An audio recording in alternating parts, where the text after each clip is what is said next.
Olhando agora para um outro tema que já aqui referimos, novidades no que diz respeito ao caso Epstein, ao que tudo indica, Portugal estava também aqui na rota. Exatamente, e faz todo o sentido para quem conhece bem a história de Portugal. Portugal sempre foi um ponto fulcral em várias rotas. Isto aqui seria numa rota de tráfico, é algo que é perturbante de facto, mas Lisboa sempre foi uma porta de acesso para o Atlântico.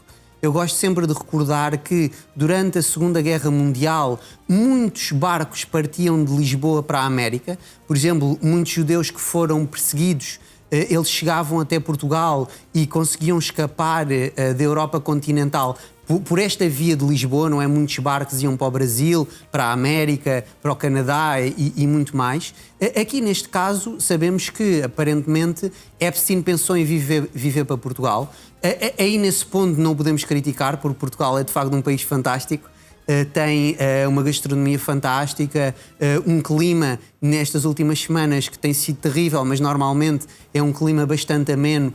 Os invernos nunca são muito frios e os verões acabam por não ser tão fortes como em Espanha ou como na própria Grécia ou no sul de Itália. E nesse ponto temos que dizer que Epstein não estava a pensar no mau país, em Portugal. No entanto, há também aqui uma questão, porque estas redes são extremamente complexas.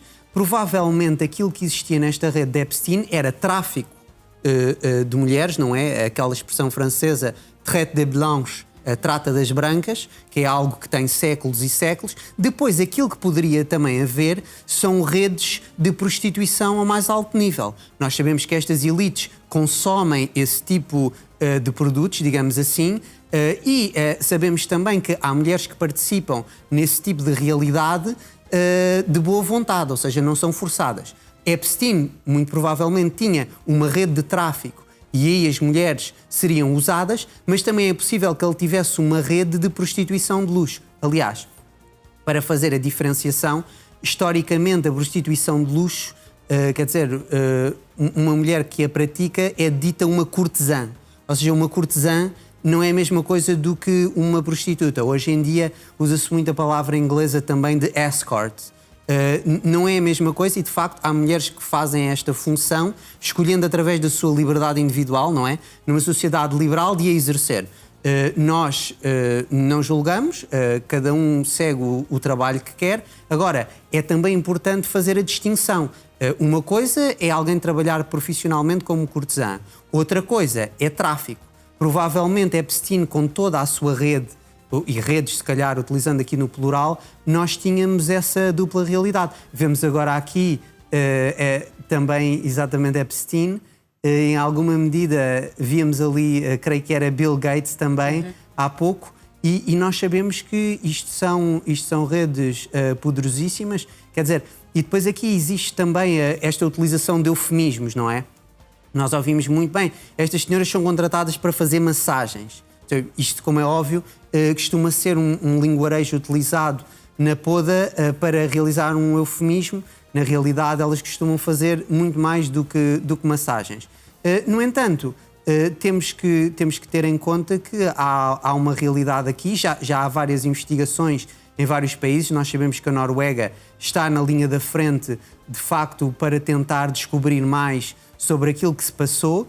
E quer dizer, quando nós de facto lemos os e-mails, parece-me que aqueles que queriam, perdoem-me a expressão, entalar Donald Trump com isto, têm alguma dificuldade, porque nós sabemos que Trump era em alguma medida próximo de Epstein no final da década de 90 e depois no início, aqui vemos Bill Clinton, outro presidente norte-americano, e depois no início deste século também... Michael Jackson. Exatamente, mas depois houve uma separação, ou seja, Donald Trump, vemos-lo aqui agora nas imagens, acabou por criar uma separação. Outra coisa que as pessoas têm que perceber, nestes círculos de elite ao mais alto nível, estas pessoas falam todas umas com as outras, porque as pessoas às vezes veem-nos na televisão, por exemplo, a debater muito fogosamente um com o outro, por exemplo, mas depois eles vão jantar juntos a seguir se for preciso. Ou seja, também ter participado em algum tipo destas festas, tanto Trump como Clinton, não quer dizer que eles estivessem a participar necessariamente na rede de tráfico, ou seja, destas mulheres.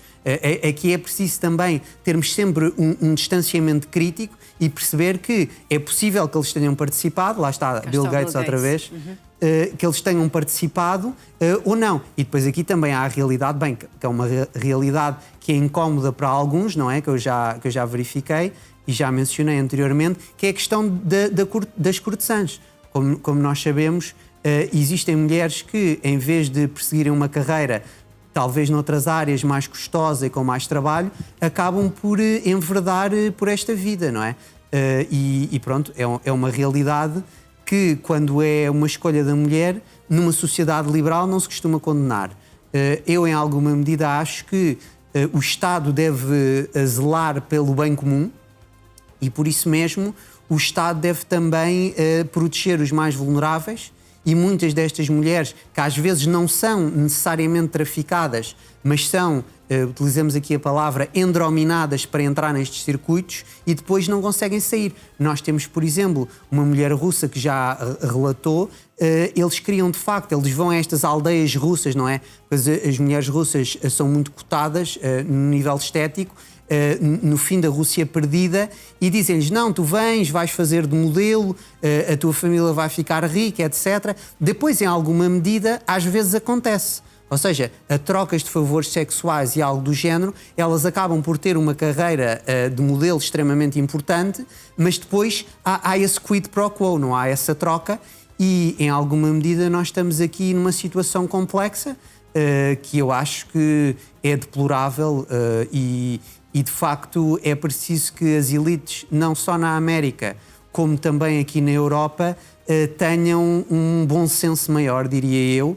e isso faria com que o populismo que eles tanto detestam diminuísse claramente, se essa maior decência existisse. Numa altura também que muito se tem falado disso, lembro-me de ainda há uns tempos falarmos do caso do P. Diddy, não falando de elites políticas, mas a envolver também um grande número de artistas, e agora vão-se descobrindo de facto aquilo que se passa nos jogos de bastidores de todas as grandes coisas que vemos acontecerem nos Estados Unidos. Olhando agora para o acontecimento que marca esta sexta-feira, a Conferência de Segurança em Munique, começou hoje, decorre até domingo. Olhando para este novo encontro, podemos dizer que difere do quê com o que aconteceu em Davos, por exemplo? Bem, em alguma medida, Davos tem um enfoque mais económico. Eu diria que esta é de segurança, não é? Tem um enfoque mais militar. Nós sabemos que G.D. Vance, numa outra ocasião, também em Munique, fez um discurso que escandalizou muitos líderes europeus. Agora aqui estamos a ver nas imagens Marco Rubio e o chanceler Merz, e de facto temos ali 3 bandeiras, e reparemos mais uma vez esta questão, que é uma questão da dupla lealdade, não é? Marco Rubio tem uma bandeira, que é a bandeira da sua nação, dos Estados Unidos da América. Merz tem 2 bandeiras, a alemã e depois também a da União Europeia.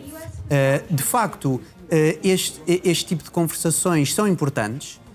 Isto, de facto, é muito importante também ser na Alemanha, ser em Munique.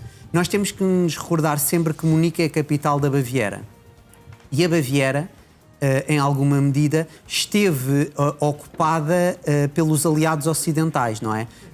Depois da Alemanha ser derrotada na Segunda Guerra Mundial, e no seu discurso Merz fez alusão a isso, disse que depois de 1945 o exemplo que ele escolheu e que os alemães escolheram foi a América.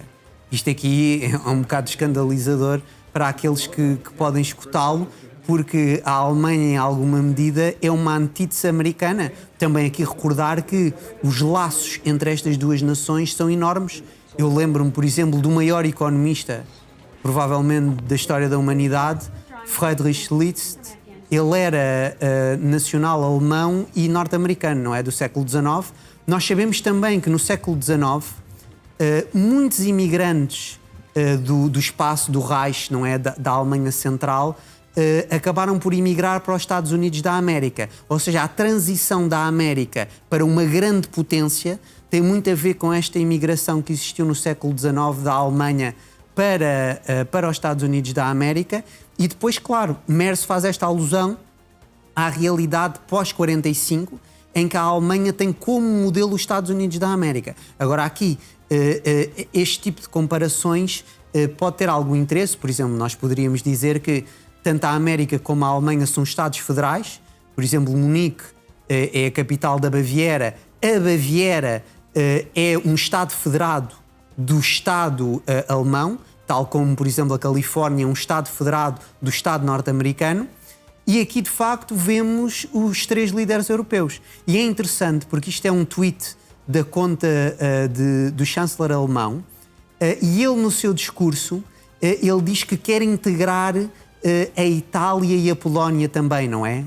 Pensa aqui em 5 países, mais a França e a Grã-Bretanha, vemos ali Macron e Keir Starmer, mas na fotografia não aparece nenhum polaco nem nenhum italiano. Continuam os 3 ali, não é? Que nós podemos ver, estes 3 líderes, e em alguma medida é interessante, mesmo se nós virmos na imagem, exata, a imagem é muito interessante porque o francês e o britânico estão mais perto um do outro do que o alemão, o que na realidade revela a existência geopolítica da Alemanha numa realidade que não é da Europa Ocidental.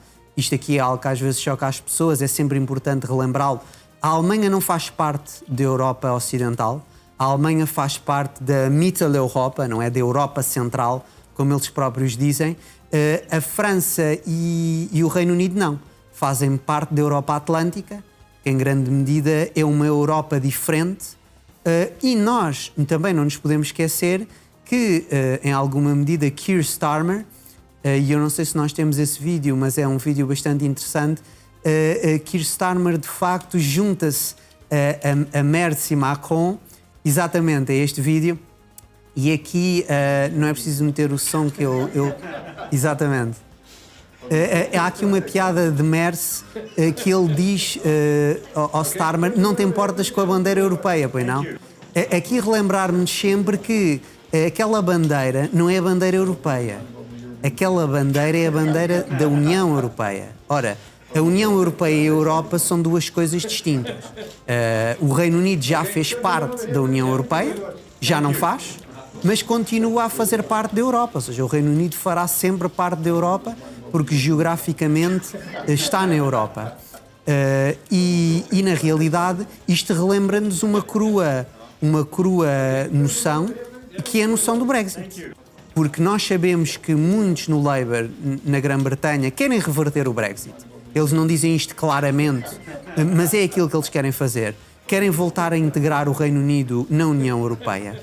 E aqui nós devemos sempre perceber como é que esta questão das eleições funciona, porque, reparemos, se nós tivéssemos tido naquele referendo do Brexit uma vitória dos Remainers, não é? Daqueles que queriam ficar dentro da União Europeia, as pessoas iam dizer: não, a situação agora está resolvida para sempre, porque o Reino Unido escolheu ficar dentro da União Europeia. Como escolheu sair, nós temos essas mesmas pessoas a dizer a coisa contrária. Ou seja, a dizer que, não, agora no futuro vai ter que haver outro referendo, porque o Reino Unido vai ter que voltar. Isto, de facto, faz parte de uma cosmovisão que é progressista. E a União Europeia é o centro nuclear desta visão progressista, não é? Um político francês, o Bruno Gollnisch, chamava-lhe o euromundialismo, não é? A essência progressista de Bruxelas. E nós devemos sempre nos recordar também aqui, é uma questão que tem muito a ver com a segurança, porque toca na Turquia, e a Turquia é um membro da NATO, e foi pensada há algumas décadas como um membro da União Europeia. Nós sabemos que os alemães e os franceses jogaram um papel fundamental para a Turquia não se juntar à União Europeia, e eu agora pergunto, se a Turquia se tivesse juntado à União Europeia, a União Europeia continuaria a ser europeia? Porque a Turquia, em grande medida, não é um país europeu. Não é um país europeu linguisticamente, culturalmente, religiosamente, e de facto isto demonstra que a União Europeia tem uma essência que pode extravasar as fronteiras mesmo da Europa. E este caso, com uma possível adesão, que agora já não está muito em cima da mesa, mas há umas décadas atrás esteve, da Turquia, demonstra que a União Europeia não é a Europa.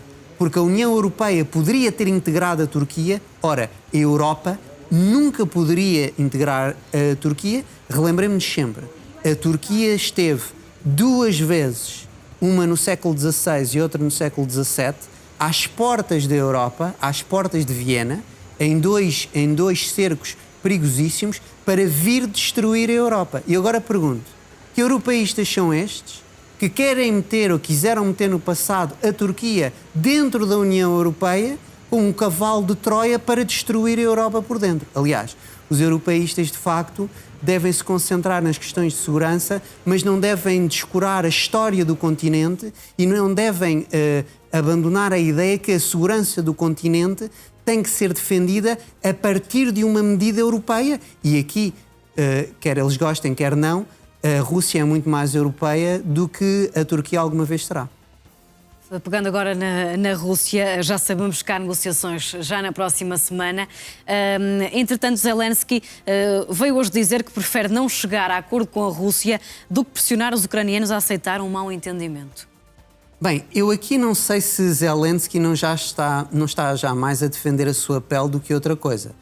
Porque eu sou muito céptico, Bruna, quanto às vezes quando nós fazemos medições e sondagens, já há umas que dizem que esmagadoramente os ucranianos não querem de facto um cessar-fogo e não querem abrir mão daqueles territórios. Eu tenho algumas dúvidas. Eu acho que existem ucranianos que estão nessa posição, mas a realidade hoje da vida de muitos ucranianos, nós estamos quase a atingir 4 anos depois daquela invasão de 2022, modificou-se de tal forma que acho que muitos estão extremamente cansados e poderiam de facto ceder. Agora, aqui há um problema também, que é, se existir esta cedência, muito provavelmente o que vai acontecer com Zelensky, e vemos-lo agora aqui com Merz, esta ideia, não é, que Merz tem de rearmamento e do apoio total à Ucrânia, nós temos que ver que é muito difícil ganhar uma guerra convencional contra a Federação Russa.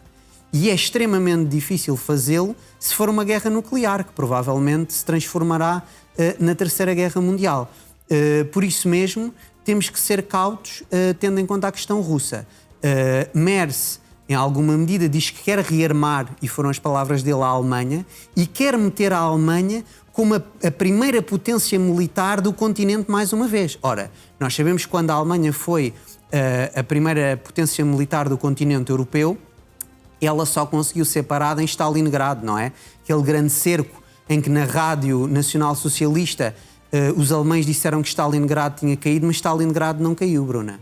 Porque havia uma faixa curtíssima de território em que soldados russos lutaram até ao último homem e até, pensam muitos, utilizaram o canibalismo, ou seja, comeram colegas seus mortos que lá estavam para sobreviverem e tiveram uma ajuda espiritual, não é? Aqui pensar sempre na religião ortodoxa, que é muito importante para os russos, ou seja, foi algo que transcendeu a matéria e essa Alemanha foi derrotada em Stalingrado e os russos só pararam em Berlim, Bruna. Aliás, chegaram a Berlim mais cedo do que os americanos. Nós sabemos que na altura, com o General Patton, os americanos estavam a dizer aos alemães nacionais-socialistas, para resistirem, porque eles queriam chegar a Berlim, que era a capital, antes do Exército Vermelho, não conseguiram. Depois temos aquela imagem icónica, não é? Da bandeira da vitória, que os russos, sendo comunistas ou não, idolatram todos, não é? Que é uma bandeira vermelha que foi posta no topo do Reichstag por um soldado do Exército Vermelho. E é assim, com a Rússia é preciso encontrar um entendimento. E se os russos tiverem que voltar a ir até Berlim, irão. Eles não têm qualquer problema e isso seria de facto algo estrondoso para a política internacional e seria algo extremamente preocupante. Também de notar aqui que em Munique Kaja Kallas já falou e ela de facto falou em 2 adversários. Falou na China e na Rússia e de facto nós vemos que existe uma cosmovisão liberal que quer apontar estes 2 colossos eurasiáticos como os grandes inimigos do século XXI. Nós sabemos que Kaja Kallas, quando fez esta conversa, ela estava de facto a menosprezar a Rússia, porque aquilo que ela disse foi: a Rússia faz a guerra sozinha. Mas quando a América faz a guerra, nós vamos com ela. Ou seja, ela está a fazer uma referência aos aliados europeus. Na realidade, Kaja Kallas, mais uma vez, mete o pé em falso. Porque ela, ao dizer isto, a dizer que a Rússia combate sozinha, ela, na realidade, está a tecer um elogio à Federação Russa. Porque ela consegue combater sozinha, que é algo que muitos países, a maior parte dos países por esse mundo fora, têm grandes dificuldades em fazer. E é importante também nós compreendermos que as modificações que ocorreram na Europa e nos Estados Unidos da América, é muito difícil revertê-las. Quando Trump sair da Casa Branca, mesmo que tenhamos um presidente democrata, a visão geoestratégica norte-americana vai se focalizar cada vez mais no Pacífico. E nós, como é óbvio, aqui portugueses ou mesmo europeus, no sentido mais lato, não temos uma realidade no Pacífico, a não ser os franceses. E aqui é importante também, porque alguns andam a dizer várias baboseiras, que este discurso de Merz é um discurso gaulista. Ora, um discurso gaulista é um discurso que constrói a Europa à volta da França. Ora, Merz não quer construir a Europa à volta da França. Merz quer construir a Europa à volta da Alemanha. E isso não pode ser gaulismo. Aliás, nós sabemos que a visão do general de Gaulle, e é naquela conversa com o seu ministro Alain Peyrefitte, num livro importantíssimo, o CT de Gaulle, que Peyrefitte narra conversações que teve com o general de Gaulle disse o seguinte a Peyrefitte: a França será o jockey, a Alemanha será o cavalo. Ora, o jockey é que comanda o cavalo. Ora, Merz não está de todo a tentar seguir uma política gaulista, e atenção, porque neste momento nós temos a Alemanha, mais uma vez, a tentar usar as estruturas de Bruxelas da União Europeia para secar uma empresa importantíssima, que é a que constrói os Rafales, os aviões franceses, para se construir um Eurofighter, um avião de combate franco-alemão. Ou seja, eu acho que é perigosíssimo para a soberania francesa abrir mão. E esta empresa, que é a empresa Dassault, é uma empresa extremamente importante, os Rafales são extremamente fortes e nós, como portugueses, temos que nos questionar também, não é? Isto é que são as questões importantes que os nossos políticos têm que decidir. Nós queremos qual Europa? Queremos uma Europa atlântica ancorada na França? Ou queremos uma Europa central e oriental ancorada na Alemanha? A resposta é óbvia. Portugal é um país atlântico e nós devemos defender o interesse nacional português e não defender o interesse de uma coisa abstrata que de facto não tem uma essência clara.